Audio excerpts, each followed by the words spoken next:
The air at the remote training base carried the smell of gun oil and dust, a mixture every soldier recognized as the scent of discipline and precision. Rows of Navy SEAL candidates were lined up near the shooting range, their uniforms crisp, their postures sharp, yet their voices carried an easy arrogance born of youth and untested pride. The instructors had arranged a demonstration day, a chance for the elite trainees to show their skills before a small audience of visiting officers and a few civilians connected to the base. Among the visitors was a woman who drew little notice at first glance. She wore a plain, faded jacket, the kind of garment one would find in a rural thrift store, and her hair was tied back without care for style. She carried herself quietly, as though she belonged to none of the circles around her. Her presence was so unassuming that the SEAL candidates hardly gave her a second look, except when one of them caught sight of her standing near the range. "Hope she's not here to embarrass herself," one muttered, earning a chuckle from the others. The idea that someone outside their hardened circle might join the exercise seemed laughable. The range instructor announced the challenge, a long-distance target shoot, far beyond what casual shooters could manage. The steel plates shimmered faintly in the distance under the midday sun, placed at a range that tested even professionals. The SEAL officer in charge of the group smirked as he adjusted his weapon, glancing at the woman who had quietly stepped closer. She seemed interested, her eyes narrowing as if measuring the wind and distance in her head. The officer caught her look and decided to make a joke out of it. "No one can hit that," he said loudly, drawing attention. His voice carried not only confidence but the kind of dismissive tone meant to shut out anyone who didn't belong. The other trainees laughed, their amusement directed toward the plain woman in the worn jacket. She didn't flinch, didn't frown, didn't even seem offended. Instead, she simply asked in a calm voice that carried across the silence that followed, "May I try?" For a moment, the range fell into disbelief. A civilian, at least in appearance, asking to try a shot that elite soldiers struggled to land. The officer chuckled, certain this would provide entertainment. "You," he scoffed, shaking his head. "Lady, this isn't a carnival game. This is precision shooting. Even trained men can't guarantee a hit." She met his mocking gaze with steady calm. "All the same," she said, "I'd like to try." Her voice was neither loud nor timid, it was simply resolute. There was something in the way she stood, balanced and deliberate, that gave pause to those paying closer attention. The instructor raised a brow, curious now, but he allowed it. Rules could be bent for demonstrations, and besides, the woman looked so unthreatening that nothing could come of it except a laugh at her expense. They handed her a rifle, one of the standard-issue precision weapons used on the course. The officer leaned toward his men and muttered, "Watch this. She'll barely know which way to point it." The group snickered again, but their laughter faded when the woman handled the rifle with familiarity, checking the chamber, sight, and weight as naturally as someone tying their shoes. She didn't fumble, didn't hesitate, didn't need to ask questions. She simply settled down into position, lying prone on the dirt with the weapon braced against her shoulder. The world around her seemed to fade as she fixed her eyes on the target. The murmurs behind her grew, a mix of surprise and skepticism.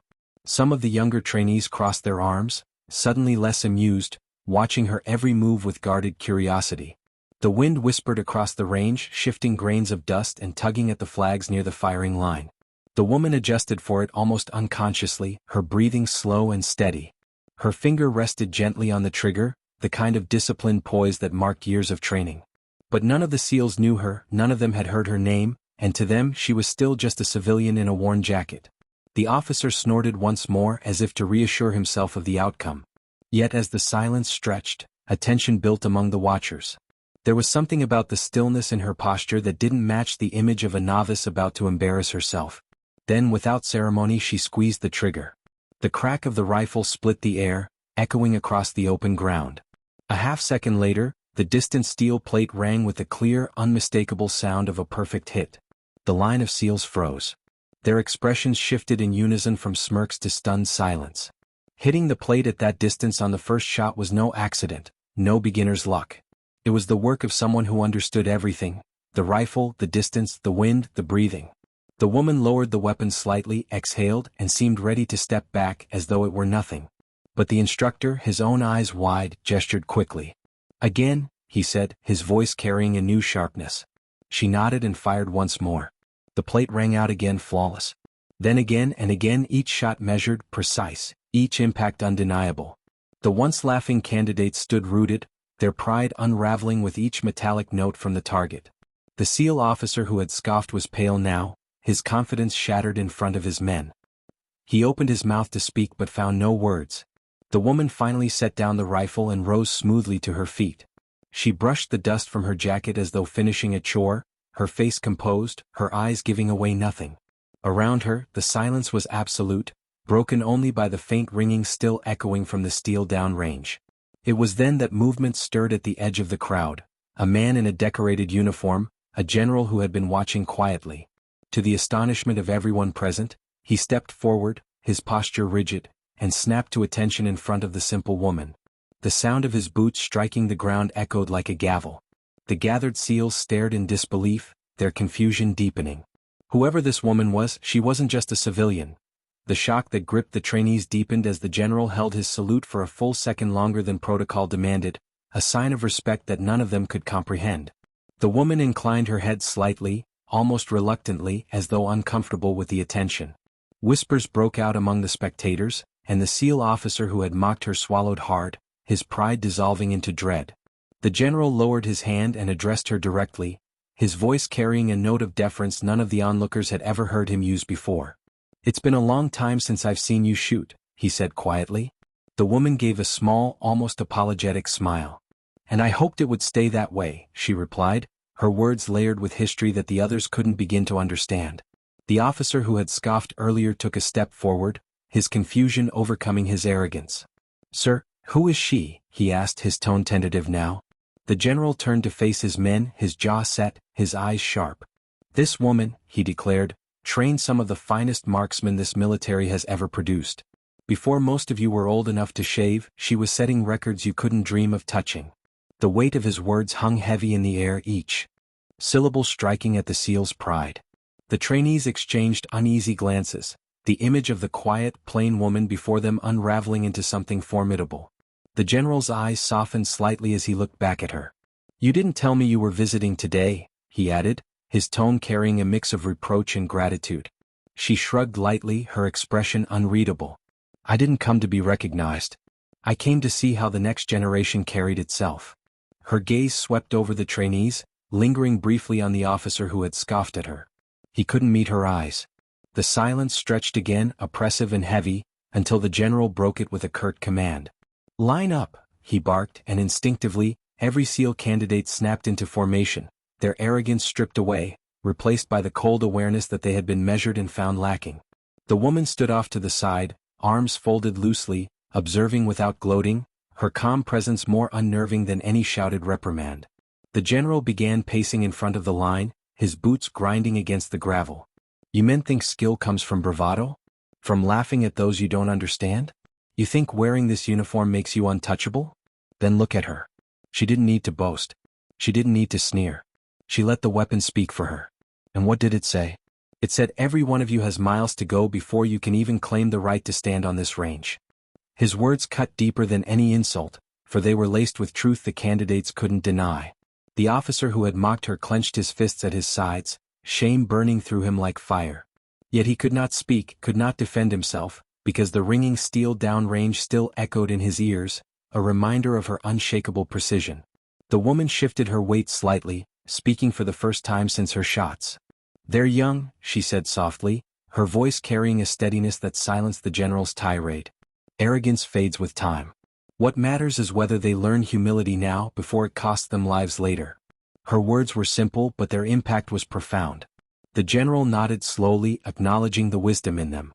"As always, you're right," he admitted, turning back to the line of men. "Consider today your lesson. You were given a chance to show skill and instead you showed arrogance." She showed restraint, control, and mastery. "If you want to be worthy of this uniform, learn from her example." The trainees bowed their heads, chastened, the weight of humiliation pressing down on them harder than any physical training could. The officer who had laughed first, the one who had mocked the idea that anyone could hit the target, finally spoke, his voice quieter than anyone had ever heard it. "Ma'am," he began, forcing the words through the lump in his throat, "I was wrong." His admission was stiff, but it rang with sincerity. The woman studied him for a moment, then inclined her head. "You don't owe me words," she said evenly. "You owe your men competence. Earn that and you won't have to apologize again." The bluntness of her response struck harder than any scolding, for it gave him no shield, no easy absolution. He nodded once, his jaw tight, the sting of her truth sinking deep into him. The general straightened, addressing the group with finality. "Dismissed," he ordered, his voice clipped. The trainees broke formation and began to disperse, but none of them walked with the same swagger they had carried earlier. Their steps were slower, their expressions subdued, their pride tempered by a lesson they would not soon forget. The woman handed the rifle back to the instructor, her movements deliberate and respectful. For a moment she seemed ready to leave quietly, to slip away as she had arrived, unnoticed and unremarkable. But the general caught her arm gently, his eyes searching hers. "You could stay," he suggested softly. "Teach them, guide them. They need someone like you now more than ever." She shook her head, her gaze distant. "I'm not here for that," she said firmly. "I've done my part. The rest is theirs to carry." The general held her gaze for a long moment, then finally released her arm, his respect clear in the set of his shoulders.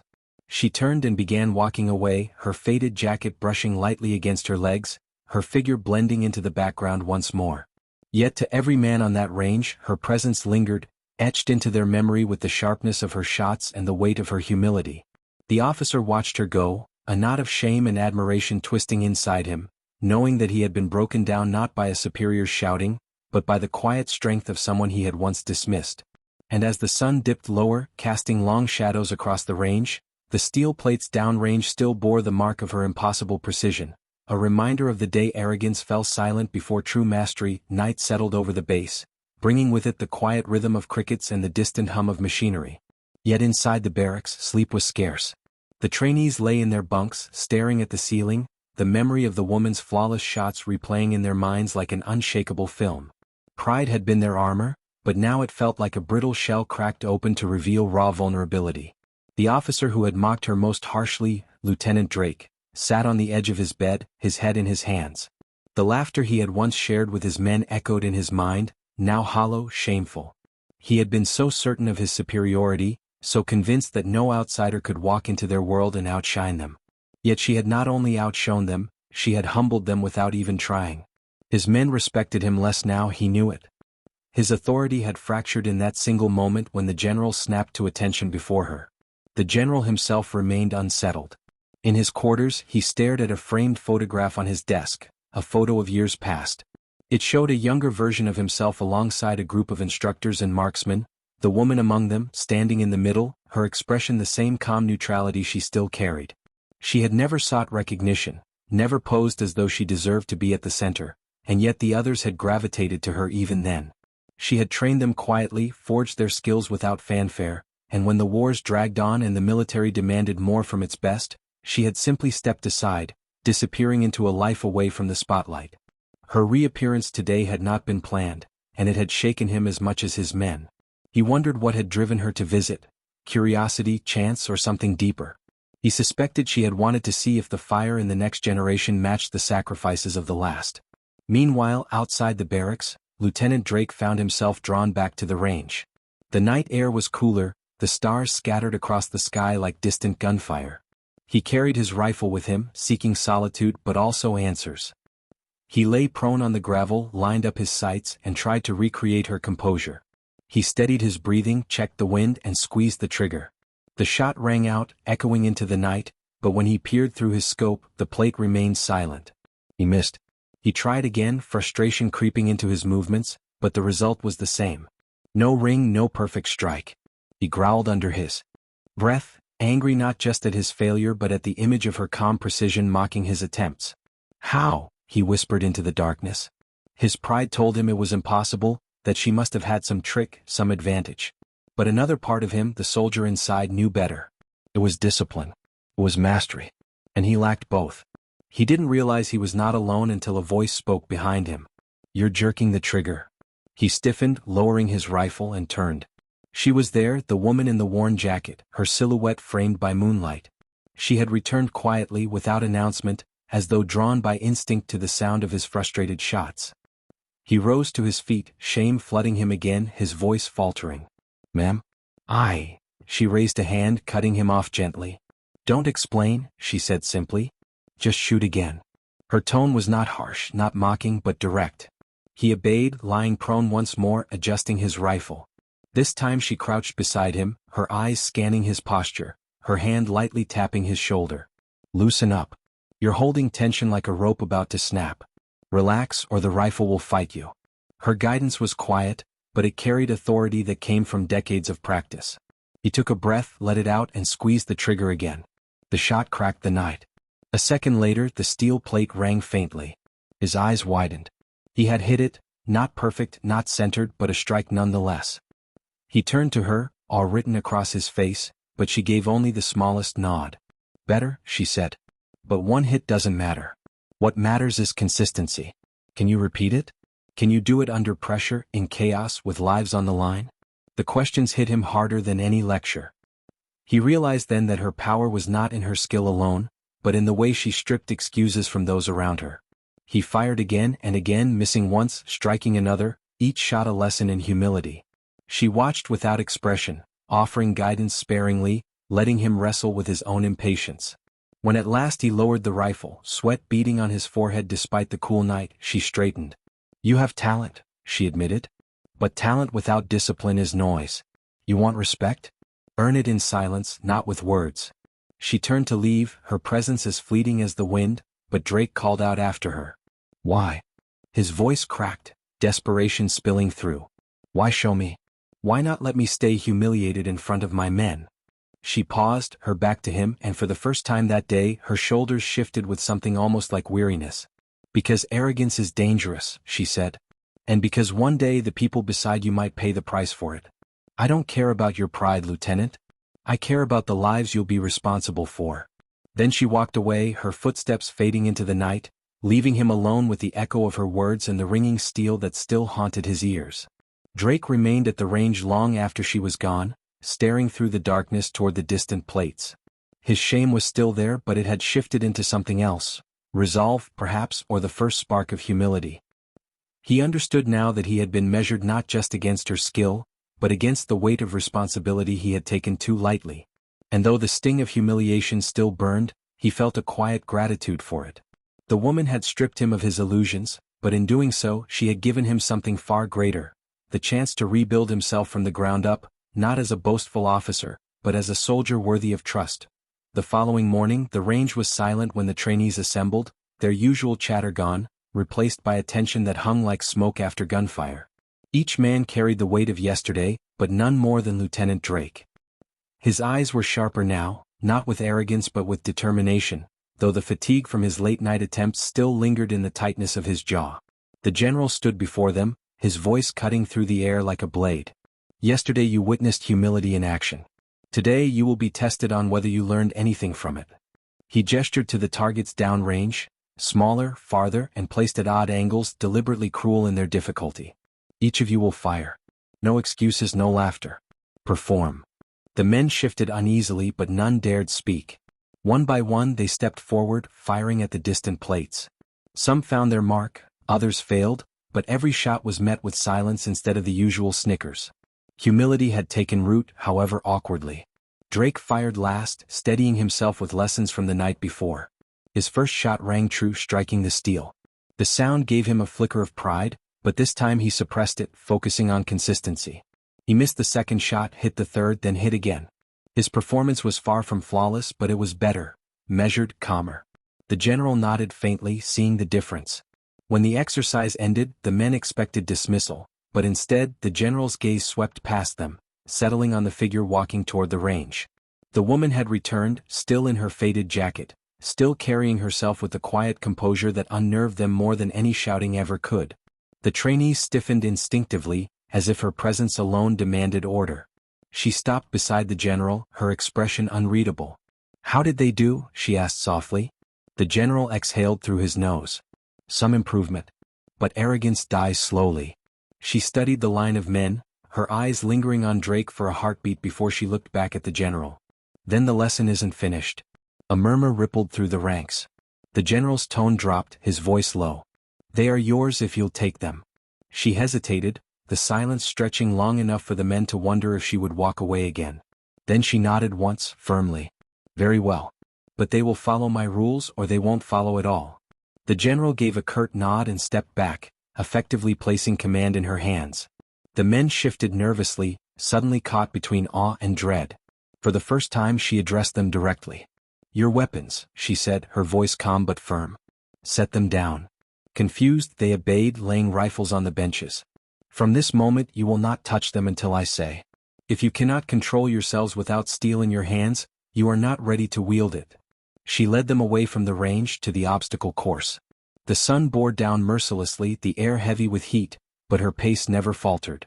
"War is not about comfort," she said as they jogged behind her. "It is not about pride. It is not about proving who is loudest. It is about surviving and making sure the one beside you survives too." She halted them at a wall, tall and rough, daring them to climb. "Show me strength," she ordered. They scrambled up, some succeeding, others failing, all of them sweating, cursing under their breath. She watched silently, never offering praise or scorn, only measuring. When the last man made it over, she spoke again. "Now carry each other." They hesitated, uncertain, until she barked a sharper order. "Move." Reluctantly, pairs formed, men hauling their comrades on their backs, staggering across the dirt. The weight ground into their shoulders, their muscles burned, but her expression never softened. "This is war," she said. "You will carry your brothers. Their lives will weigh heavier than this. If you cannot bear them now, you will fail them later." Her words hit harder than the burden itself, cutting into their pride, reshaping it into responsibility.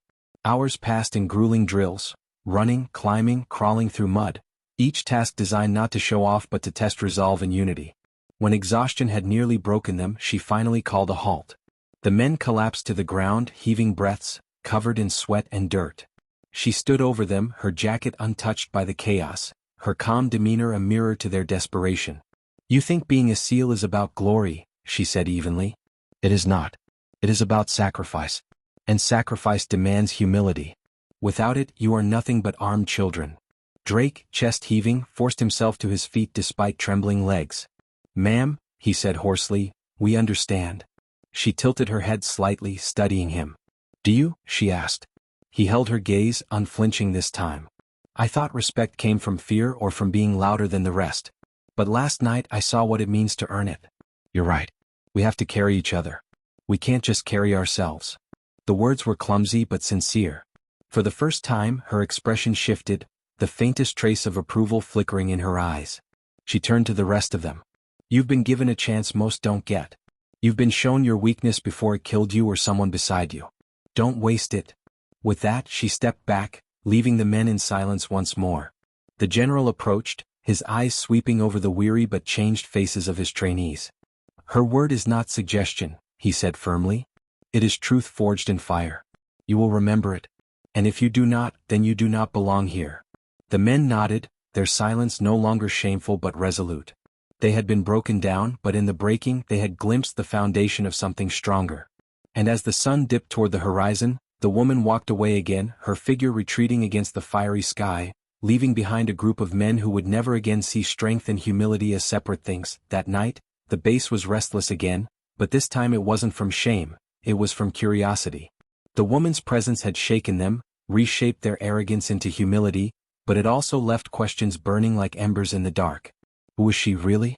Why had the general treated her with reverence?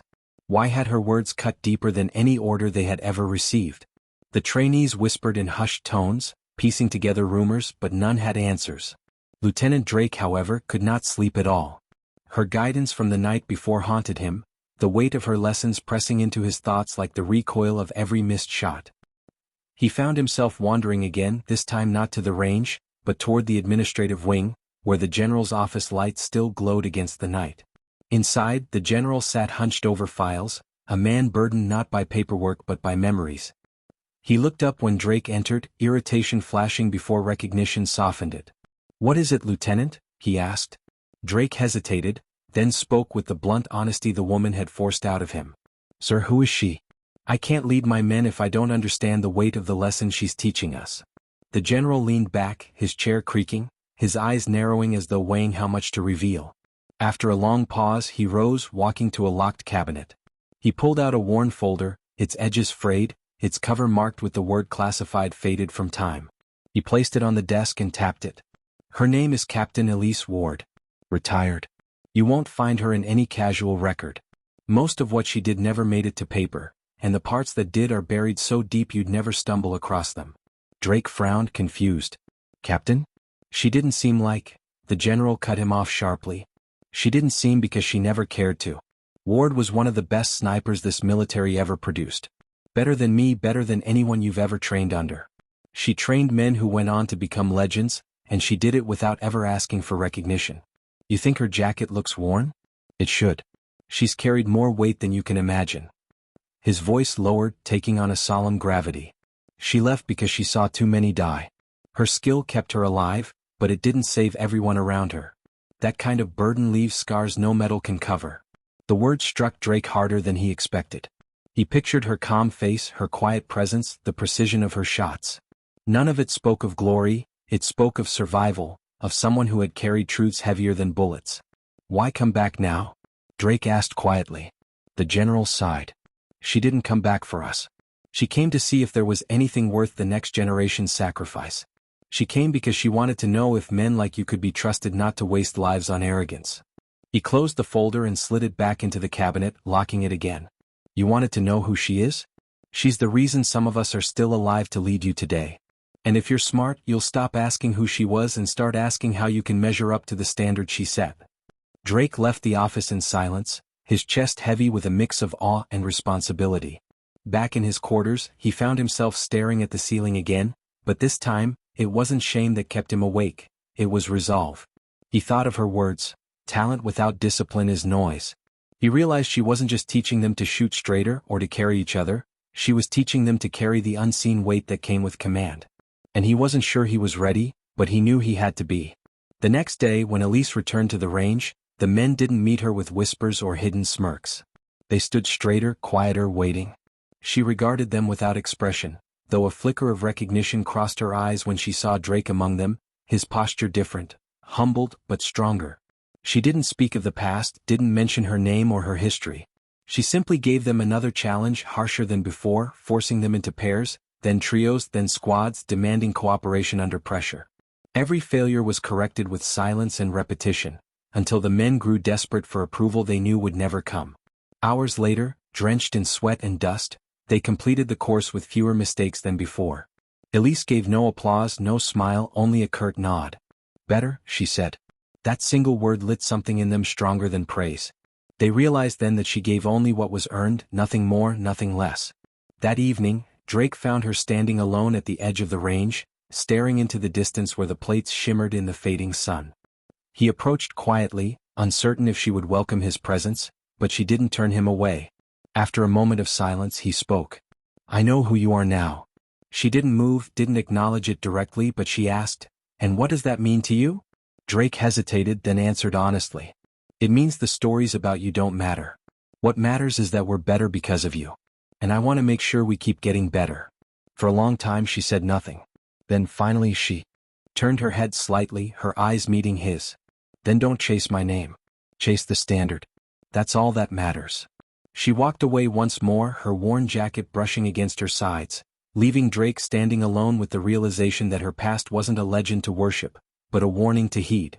And as the stars returned to the sky, the men of the unit knew their training had changed forever. They weren't chasing medals anymore, they were chasing the shadow of a woman who had carried more than they could yet understand, and who had chosen, for reasons of her own, to make them see the weight of what it truly meant to lead. The emergency came without warning. Dawn had barely touched the horizon when the base sirens wailed, sharp and urgent, tearing through the stillness like blades. Men scrambled from their bunks, boots thudding against concrete, weapons seized in haste. Lieutenant Drake was already moving, adrenaline pounding in his veins as he barked orders to his squad, though the tremor in his voice betrayed the suddenness of the alarm. The general appeared in the chaos, his expression grim. Perimeter breach, he announced. Unknown hostiles. Not a drill. Those words cut sharper than any reprimand. The men froze for only a heartbeat before training snapped them back into motion. Vehicles roared to life, soldiers fanned out, weapons raised. The desert beyond the wire was alive with dust, and the sound of distant gunfire cracked like thunder. Drake led his team toward the eastern flank, his chest tight with both fear and purpose. But amid the chaos, one figure stood out, calm as stone. Elise Ward had appeared again, not in uniform, not armed with anything but her presence. She moved toward the line of soldiers with a measured stride, and even in the storm of noise and fear, the men parted for her instinctively. Her worn jacket flapped lightly in the wind, an almost absurd sight in the middle of mobilized steel and firepower. Drake saw her and nearly stumbled. "Ma'am, you shouldn't," he began, but she silenced him with a glance. She didn't raise her voice, didn't issue commands, but her presence cut through panic like a steadying hand. "Where are they?" she asked the general. He hesitated, torn between authority and instinct. "Eastern Ridge. Snipers pinning our men down. They're trained, disciplined. We're losing position." Elise nodded once, her face unreadable. "Then I'll take the ridge." The general shook his head sharply. "You're retired. You don't answer to me anymore." Her eyes met his, calm but unyielding. "I answer to the men who will die if I don't move." Without waiting for approval, she strode toward the weapons locker. Soldiers gawked as she picked up a rifle, checked it with the ease of long habit, and slung it across her shoulder. No hesitation, no theatrics, just fluid certainty. Drake caught up, breathless, his hand hovering as though to stop her. "You can't go alone," he said. "At least let me," she cut him off. "You're leading your squad. Don't abandon them chasing me.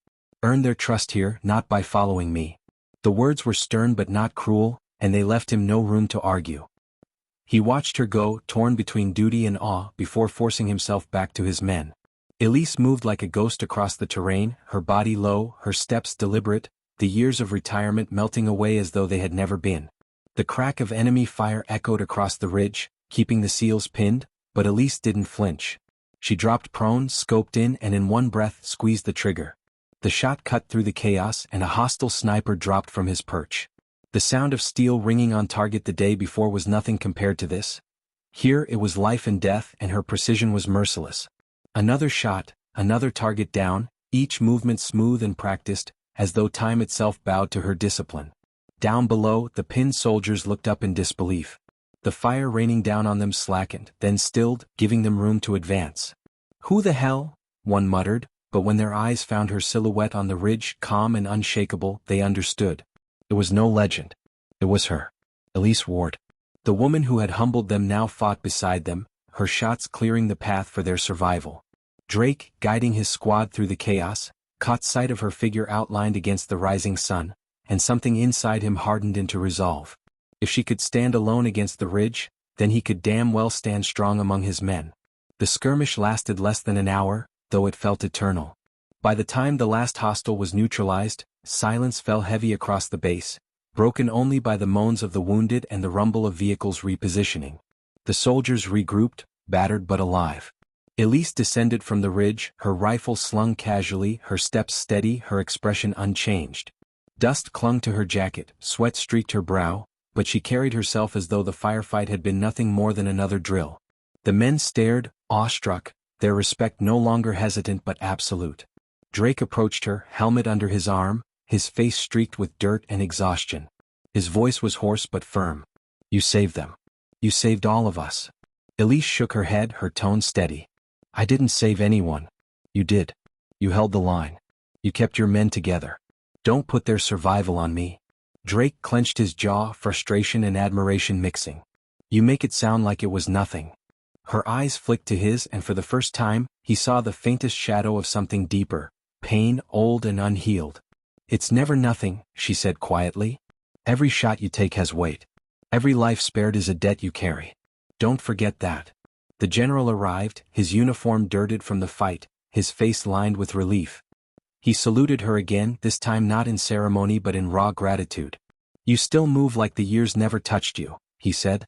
Elise gave a small shrug. "The years touch us all. Some just leave their marks where no one sees." She handed the rifle back to him, her gesture final. "Don't ask me to do this again," she added softly. "I came back to watch, not to fight. Today was necessity. Tomorrow must be theirs." Her eyes swept across the younger soldiers, their faces still fixed on her like men who had seen more than a soldier. They had seen a standard. She walked away before anyone could argue, the rising sun at her back, her figure shrinking against the desert horizon. But the echo of her presence lingered, stronger than the sirens, stronger than the gunfire. She had shown them not just what skill looked like but what responsibility felt like. And in the silence after battle, the men knew that everything she had told them, the lessons about arrogance, humility, sacrifice, had been carved out of the fire of her own scars. They would carry that knowledge now, whether they were ready or not. The days after the skirmish passed with an unusual stillness across the base.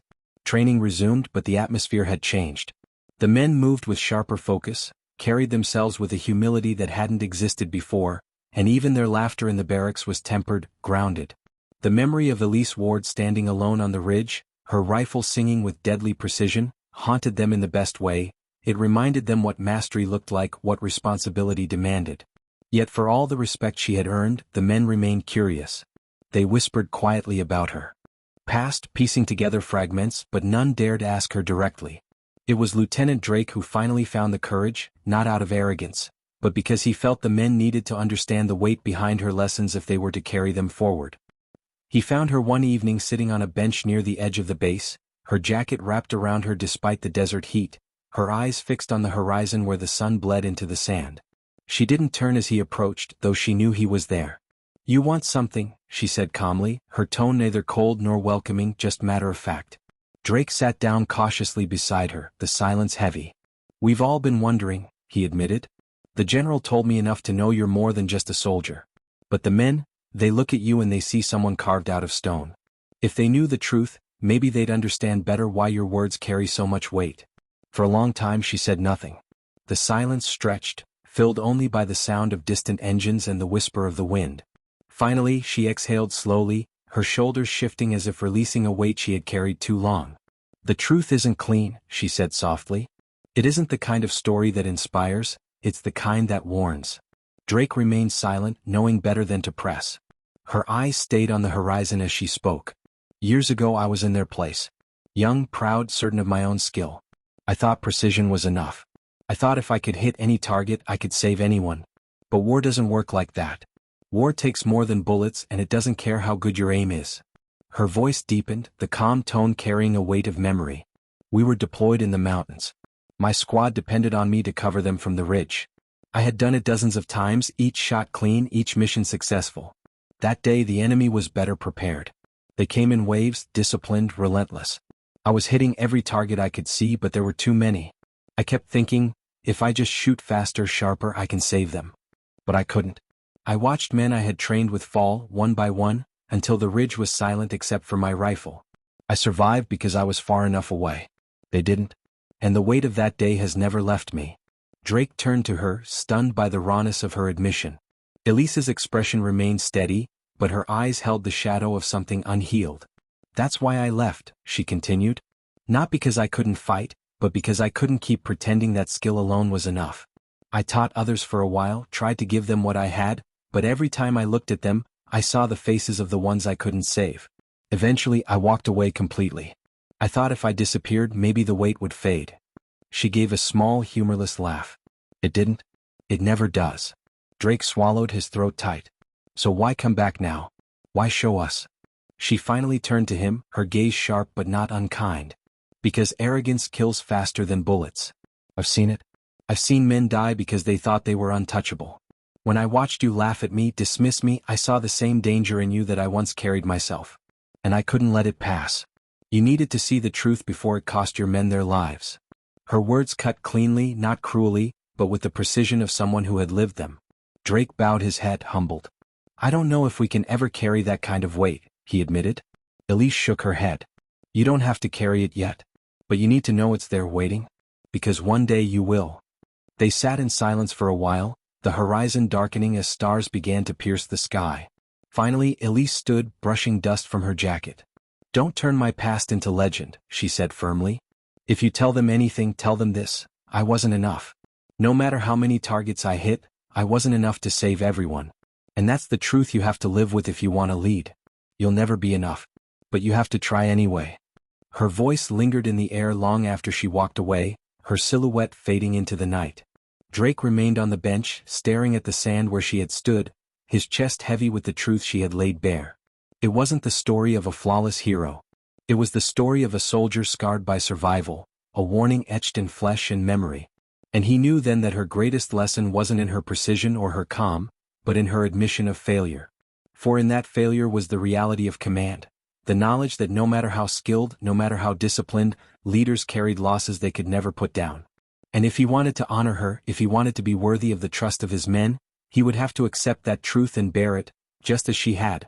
The final week of drills carried an atmosphere unlike anything the base had known before. The soldiers who had once laughed, once sneered, once doubted, now moved with a seriousness that came not from fear of punishment but from understanding.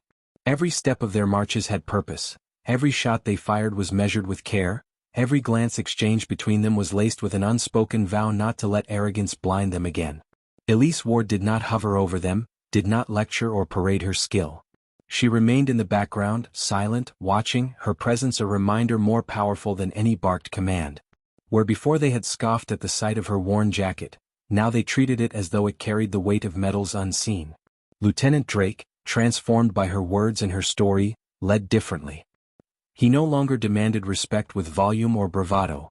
Instead, he earned it with steadiness, with the patience to correct mistakes, with the humility to admit his own. His men followed him not because they feared him but because they trusted him. They still spoke of Elise but not with mockery.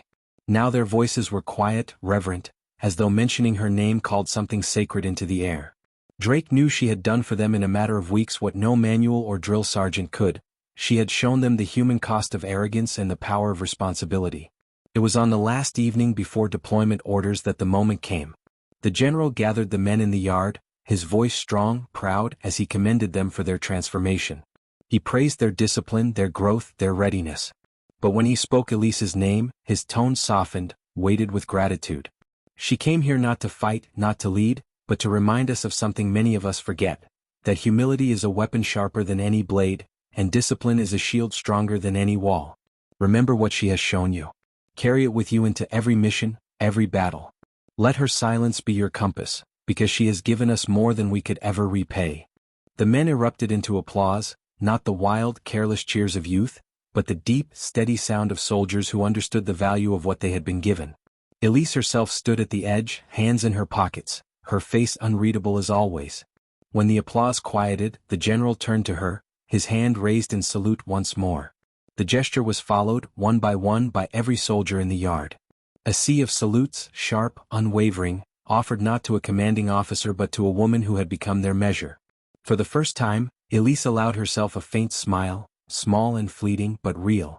She returned the salute, crisp and perfect, then lowered her hand as though setting down a weight she had carried too long. Later, as the yard emptied and the men returned to their bunks, Drake sought her out one last time. She stood by the gate, the fading light casting her in silhouette, her jacket stirring in the desert breeze. He approached carefully as though afraid she might vanish if he stepped too quickly. "You're leaving," he said quietly, though it wasn't a question. Elise nodded, her eyes still on the horizon. "They don't need me anymore. They have you. And you have each other. My work here is done." Drake's jaw tightened. "But they'll never forget you." She turned to him then, her gaze steady. "Good. But don't turn me into a ghost story or a legend. I'm not here to be worshipped. I'm here to remind you that skill without humility is a weapon pointed inward. If you remember that, then I've done enough." Drake wanted to say more, wanted to ask her to stay, but the words caught in his throat. He knew she wouldn't. She was not a figure meant to linger. She was a force meant to pass through, to strike like lightning and leave behind the echo. Instead, he straightened, saluted her once more and whispered, "Thank you." Elise returned the salute, her expression softening for the briefest moment. "Take care of them," she said simply. Then she turned, walking beyond the gate, her figure shrinking into the growing night. The days that followed saw the soldiers deploy, and in the heat of combat, they carried her lessons with them. They fought not as reckless boys chasing glory but as disciplined men guarding each other's lives. Drake, at the heart of it, felt her voice in every decision, her shadow in every hesitation that reminded him to think, to weigh, to protect. And though Elise was nowhere near the battlefield, she was present in the steadiness of their shots, in the restraint of their choices, in the humility of their victories. She had become part of them, woven into the fabric of their discipline. Back on the base, long after her departure, the bench where she once sat became a quiet place of reflection. Soldiers would stop there before deployment, some sitting in silence, some whispering questions into the wind as though she might still answer. Her name was never painted on walls, never etched into plaques, but it lived in the way they trained, the way they fought, the way they remembered that skill without humility was empty. And in that unspoken tradition, Elise Ward remained with them, not as a ghost, not as a legend, but as a living reminder carved into their discipline. In the end, she had not come to inspire. She had not come to prove herself or to redeem her past. She had come simply to warn, to pass on the lessons carved from her scars. Yet in doing so she gave them more than inspiration, she gave them a foundation. And as the desert winds carried her silhouette into memory, the men who once mocked her worn jacket now stood taller, fought harder, and lived wiser, carrying forward the legacy of a simple woman who had proven them all wrong. The end.